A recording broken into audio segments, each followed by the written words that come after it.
এই যে আমি যে জিনিসগুলো চুলতেছি এটি কার কার খেতে খুব পছন্দ, আমার তো খুবই পছন্দ। যাই হোক, আমার বাজার করেছিল, তো এখানে মানে চিংড়ি মাছ, তারপর মুরগি এর আগের দিন বাজার করেছিল, ওগুলো আমি কেটে বেছে রেখে দিয়েছি। তারপর আবার এগুলো নিয়ে আসছে, আবার এগুলো মানে কেটে এখন মুরগিটা রান্না করতেছি, আবার চিংড়ি মাছগুলো করতে হবে। যেদিন আমার বাজার করে সেদিন তো অনেকটাই মানে সারাদিন ব্যস্ত থাকে। তো যাই হোক, আসসালামু আলাইকুম, সবাই কেমন আছেন? আলহামদুলিল্লাহ সবাই ভালো আছেন। তো দেখেন, এখানে আমার বাজার করেছিল পরশুদিন। তো আমি পরশুদিন অনেক কয়েকটা, কারণ আমার এক সপ্তাহ বাজার একসাথে করে তো অনেক বাজার করে নিয়ে আসে, তো আমি সব কিছু একসাথে দেখাতে পারিনি। ওগুলো আমি সুন্দর করে পরিষ্কার করে রেখে দিয়েছি। তারপরে এখানে আজকে আবার চিংড়ি মাছ আর মুরগি নিয়েছি। তো এখানে এই যে মুরগির পাওয়াটা কাটতেছি। ওগুলো কার কার কাছে খেতে খুব ভীষণ প্রিয় আমাকে কমেন্টে জানাবেন। তো যাই হোক, এখানে আমি এই যে এগুলো আজকে আমি করতে নিয়েছি। তো এখন আমি মুরগিটাকে কেটে নিচ্ছি আর কি। তো এই যে কেটে নিয়ে এগুলোকে সুন্দর করে মানে পরিষ্কার করে তারপর রেখে দেবো কিছুটা। আমি 4 পিস এখানে মুরগি একটু বড় করে কাটবো, কারণ এগুলোকে আমি একটু রোস্টের জন্য মানে রেখে দিব, তাই আর কি। তারগুলোকে আমি ছোটো ছোটো করে কেটে নিব। আমি এভাবে ছোটো ছোটো করে মুরগি কেটে নিই, কারণ মুরগি আমার খেতে ছোটো ছোটো করে কাটলে মুরগি খেতে খুব ভালো লাগে, তাই আর কি ছোটো ছোটো করে কেটে নেওয়া। তো এখানে যে সুন্দর করে কেটে নিব, তারপর আবার দুপুরে রান্না। তো অনেক কিছু এখানে ফাইনালি যে আমার মুরগি কাটা হয়ে গেছে।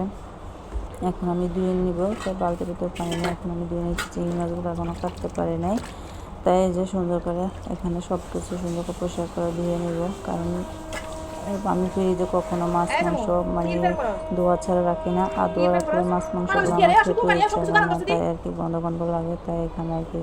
তো দেখেন, এখানে মুরগি মানে কেটে বেছে সুন্দর পরিষ্কার করে ফ্রিজে রেখে দিয়েছি। এখানে আবার চিংড়ি মাছগুলো কাটতেছি, আবার মুরগির মাংস দিয়ে কাঁঠালের বিচি রান্না করবো, তাই আর কি কাঁঠালের বিচি এখন আমি কেটে তারপর পরিষ্কার করে নিয়েছি। এখন আমি এখানে মাংসগুলো মানে ভাগ করে তারপর ফ্রিজে রেখে দেবো, কিছুটা রান্না করবো আর কি।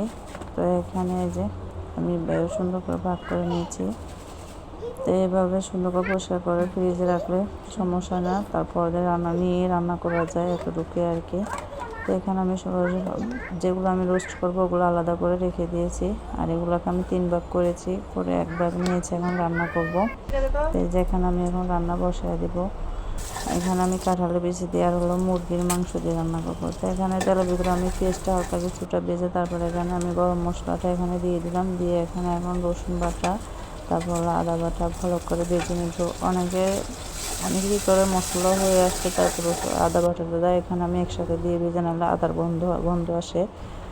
তো যাই হোক, এখানে আমি একে একে সব মশলাগুলো দিয়ে দিয়েছি। এখানে হলুদের গুঁড়া, মরিচের গুঁড়া, লবণ, তারপর ধনিয়ার গুঁড়া, তারপর হলো এই যে মুরগির মশলা, ধনিয়ার গুঁড়া, জিরে গুঁড়া সব একসাথে ছিল, ওগুলো দিয়ে দিলাম। তারপর কাঁচামরিচ দিয়ে এখন ভালো করে আমি কষিয়ে নেব। কষিয়ে নেওয়ার পরে এখানে আমি এখন এই যে দেখতেছি আবার কষানো হয়ে গেছে কিনা, তো এখন আমি মুরগির মাংসগুলো দিই। মুরগির মাংস হালকা নিয়ে গেছে, তারপরে এখানে আমি কাঁঠালের বিচিগুলো দিয়ে দেবো আর কি। তো যাই হোক, এভাবে সুন্দর করে মানে রান্না করে নেব। এই যে কাঁঠালের বিচিগুলো পরিষ্কার করে নেওয়া হয়ে গেছে, এখন আমি এগুলো এখানে দিয়ে দিব, দিয়ে একটু কষিয়ে তারপর এখানে মানে ঝোল দিয়ে দিব আর কি। তো এই যে মানে আমার পাতিলটা ছোটো হয়ে গেছে, আর হলো পাগুলো বেশি বড় হয়ে গেছে, এই জন্য পাগুলো বারবার উপরে উঠে যায়। তাই এই যে এখানে কাঁঠালের বিচিগুলো দিয়ে দিলাম, দিয়ে একটু নেড়েছিলাম, আমি বসাই দিলাম কষানোর জন্য। তো এখন কষানো শেষ, এই যে ঝোল দিয়ে এখন আমি বসাই দেবো আর কি ফাইনালি হওয়ার জন্য। তো এখানে যে বসাই দিলাম। তো ফাইনালি আমার মাংসটা কিন্তু হয়ে গেছে। আবার আমি এখানে চিংড়ি মাছ দিয়ে হলো বেগুন, তারপর হলো আলু, আকটি এগুলো দিয়েও রান্না করেছি। তো এই যে ফাইনাল লুক আমার তরকারিটা কেমন হয়েছে। তারপর হলো এই যে চিংড়ি মাছ রান্না করেছিলাম সবজি দিয়ে, ওগুলো। তো সবাই ভালো থাকবেন, সুস্থ থাকবেন, আল্লাহ হাফিজ।